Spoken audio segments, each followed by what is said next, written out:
Wow, A.J. Brown just gave the strongest defense of Nick Sirianni that I've heard up to this day, and there's actually some real reporting on the stupid tweet suggesting A.J. Brown wants out of Philadelphia. Also, the Eagles lost a key defensive coach, and the media's anti-A.J. Brown agenda, it was just exposed. I'm Thomas Mott. This is the Thomas Mott Show.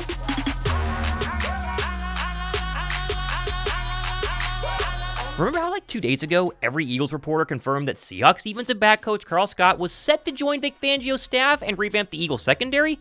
Well, a brand new report this morning from Matt Zeitner said that the Seattle Seahawks are expected to retain Karl as a senior defensive assistant as a part of new coach Mike Macdonald's staff. He'd been on the verge of being hired by the Eagles. Instead, Seattle's now set to keep him. Fascinating, he decided to stay in Seattle Seahawks, pull a 180 on the Eagles, kind of like Frank Gore did, and not join Philadelphia's staff. Instead, maybe Mike Macdonald, the brand new head coach there, made him an offer he couldn't refuse. Maybe he didn't want to move his family all the way across the country from Seattle to Philadelphia. Either way, a big shock to me, and I think a big blow to Fangio's staff. Now, speaking of Fangio, remember that Drew Rosenhaus video that basically said that Dolphin players didn't like Fangio, he didn't connect well with them at all? Well, new reports are pushing back on that narrative, saying that multiple Dolphin players reportedly prioritized the Miami lifestyle over football, which led to a disconnect between former DC Vic Fangio and the team per Sports Radio WIP. Pair that with Adam Schefter telling The Fanatic yesterday that if you could have said that at the beginning of the process, the Eagles could hire whichever two guys they wanted, I believe these guys would have been on top of their list. So I think it's safe to say for all the Fangio doubters out there, because Miami didn't like him is kind of fake news, and the Eagles are super excited to get the DC into Philadelphia, inside the locker room,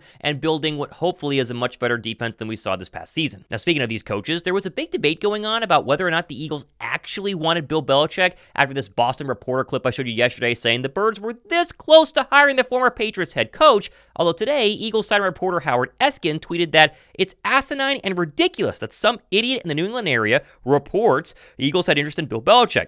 Called it back channel stuff. Absolutely 100% false. Eagles had none, and almost all teams had little or no interest in an HC that without Tom Brady was a loser. What makes this more insulting is that some at Sports Talk Radio WIP talked about Belichick like it's real when they have no clue. Now, I like Howard Eskin. I don't think he's the most reliable Eagles reporter, although now you think about it, not a lot of them are, but I think his reporting is a lot more sound than some random New England area report saying, oh, Bill Belichick was so close to being an Eagles guy, where Howard has said all the time, no, they definitely did not want Bill Belichick, although in the end, does it really matter? They stuck with Sirianni, Bill didn't get hired at all, and Philadelphia is going to roll with their head coach at least one more season. Now, a scoop that does excite me from Eskin is his tweet today saying, quote, I was just on the morning show at WIP, and it's clear they have an agenda, which is by definition, an agenda is a plan. That's regardless of fact. Talking about what they say is rumor about A.J. Brown possibly being traded. A rumor from where? Nowhere. Made up media BS. Eagles have no intentions of trading Brown. None. Although what I find crazy is some people still took A.J. Brown's answer on the Kay Adams show yesterday when asked about a trade by basically saying, well, he didn't say no explicitly, so let's keep this dumb rumor going. I kind of been through this before, I'm a vet, so, I remain quiet and, if something happens, I'll be waiting by the phone, and not, then I'll be right here. I'm getting all sorts of messages on YouTube. Why would they trade him? They wouldn't trade him. That's so messed up. Media this, media that, because it's Twitter. Are you happy where you are? And I think people are pointing to this because they saw you scrubbed your Instagram. Yeah, that had nothing to do with football or, that's me just trying to grow as a person, just trying to, block out any negativity that I can, as you see, as one of the reasons why, but yeah. Likewise, some skeptics also pointed to his response to SI.com yesterday when he was asked the same question. Your name is out there a lot with people talking about, what might be going on behind the scenes, what the organization's plans may be. What do you make of all that? Is that just noise in your mind? I've been through this before. I'm a vet at this point, So if something happens, my phone will ring and I'll be waiting. If not, then I'll enjoy my time.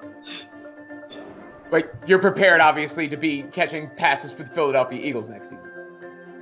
I'm prepared to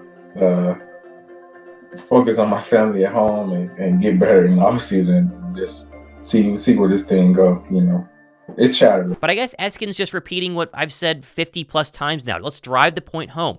Philadelphia's not trading a guy who's a top 3 wide receiver in the league and carries a $41 million dead cap hit if traded before June 1st.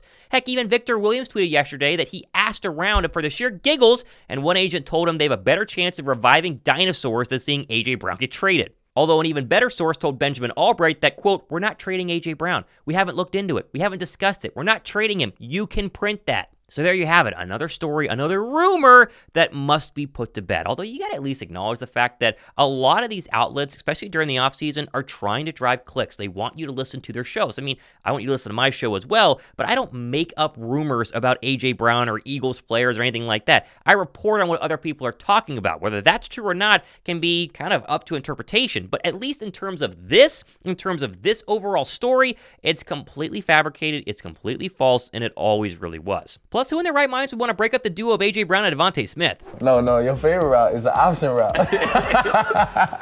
Well, technically, he's not wrong. It's really whichever one I'm going to get the ball on. It don't matter to me. What's my favorite dessert? Banana pudding. That's correct. I know a little something. That's correct. I make sure I give me 2 cups of banana pudding. What is my post-game ritual? You do not have a post-game ritual. You take a shower and you be out, bro. Yeah, I kind of just be ready to go home after the game.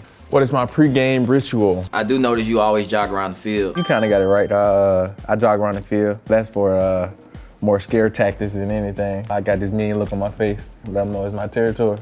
I like that. Now, an AJ quote I much prefer is what he told Olivia Reiner of The Inquirer when he said about Nick Sirianni, quote, "We wouldn't be where we are if it wasn't for him. He's a great teacher, great coach, great person. Me, I don't have any doubt. I don't think the team has any doubt. I think it was just Philly media, fans, or whatever. They just have questions because in the end, it didn't work out the way we all would like, but sometimes you go through adversity, sometimes some stuff that's just not meant for you at the right time, and you just gotta weather the storm. You can't let your confidence waver either. I haven't seen his confidence waver. My confidence definitely has not wavered." That might be the strongest defense of Nick Sirianni I've heard any Eagles captain say since Philadelphia's collapse against the Tampa Bay Buccaneers. And this is from somebody, again, who wanted Nick Sirianni gone, who watched the final 7 games of that past season and went, how can you keep a guy who's an offensive guru who can't coach offense or whose offense looks so darn vanilla and terrible if your number one offensive weapon, A.J. Brown, who at times seemed upset at Sirianni and the play calling, has that scathing of a response to people saying, get rid of Sirianni? He goes, no,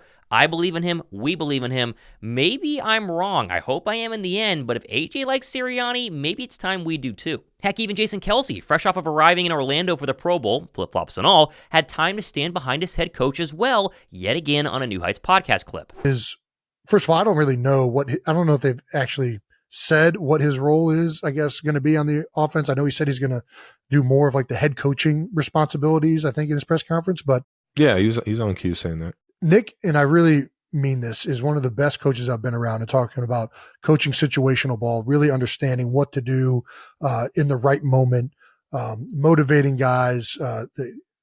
We coach things up in team meetings and hold people accountable better than pretty much any other coach I've been around. And I think he does a lot of things. Players love him. They'll play hard for him. I know it was a really shitty year for us, but I think that Nick has a lot to bring as value as the head coach and the organizational leadership that he provides for the team. Yeah. To me, I look at it as, hey, I think Kellen Moore is a pretty bright guy, and I think he's going to bring – all I know now is I know we have a great coach in Nick Sirianni. We just got a great defensive coordinator, defensive mind in Vic Fangio, and we got a great offensive mind in Kellen Moore that just got hired. So in my opinion, we're adding more talented individuals to continue to be a part of the staff. So whoever is calling plays, I know that we get better having Kellen Moore in the building because I think he's a great mind and has proven that over the last 5 years. Nick moving to like a head coaching position, he removed himself from play calling duties last year with Shane Steichen, right? Yeah. That ended up working out pretty damn good. Nick has shown in his tenure with the Eagles that he's going to do whatever he thinks is in the best interest of the Philadelphia Eagles. And he's going to make those decisions. And he doesn't care about how other people perceive it. He doesn't care about anything other than what's in the best interest of the team. And to me, I think players respect the hell out of coaches that operate on that level and communicate things like that. And he's a very unselfish guy.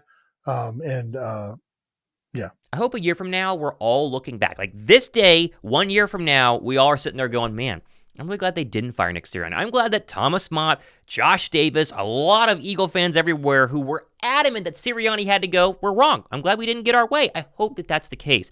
But, as I've said many, many times, we won't know. Like, you have no idea. No matter how good this offseason goes, no matter how bad this offseason goes, Philadelphia has to prove it to us, because the final 8 weeks of this past season proved to us that they aren't ready to win a championship under Nick Sirianni. But Sirianni, again, can make a difference and prove it to us by actually winning games on the field and looking competent on offense. And whether Kellen Moore helps that or not, I don't know. But the fact that A.J. Brown and Jason Kelce were both very adamant that he's the right guy has gotten me a little less caring of the pitchfork saying you got to get rid of Sirianni today. Now, I'm also starting to wonder if I've been wrong this whole time, not just about Nick Sirianni, but also Jason Kelce waiting to retire until his brother finishes the Super Bowl run, and then they, of course, announced joint retirements together, especially since there are more and more reports coming out saying Jason is leaning towards coming back. I mean, listen to Olivia Reiner, again, of The Fanatic, tell The Farzi Show that she thinks he's coming back after talking to him. Karl, do you see him? Like, what does your gut tell you? No, this is not me reporting. Whatever I'm about to say is just like my feelings and my thoughts, but I don't know.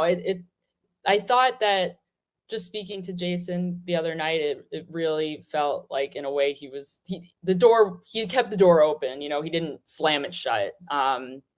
Just talking about kind of one of the other quotes, I think that was interesting to me, and I actually have it pulled up too here. So, so I don't misquote him, that he said that he's really looking forward to next year, and he looks forward to trying to prove people wrong, especially with some of the recent hires and Nick Sirianni coming back next season. And there's a lot of things up in the air for the Eagles, but that he thinks as a player, you always look forward to going into battle with your guys. I mean, that just to me doesn't sound like someone who has totally shut the door on it. I'm not saying that he is coming back or that, I don't know. But at the end of the day, he didn't sound like someone who has completely made up his mind that he will not come back. So we'll see. But I'm curious to find out. What do you guys think? I'm fascinated by the comment section today. I want to read every single one in terms of your thoughts on A.J. Brown, Sirianni, and Kelce. Do you actually think he's coming back? Not do you want him to come back, because we all want him, obviously, to come back.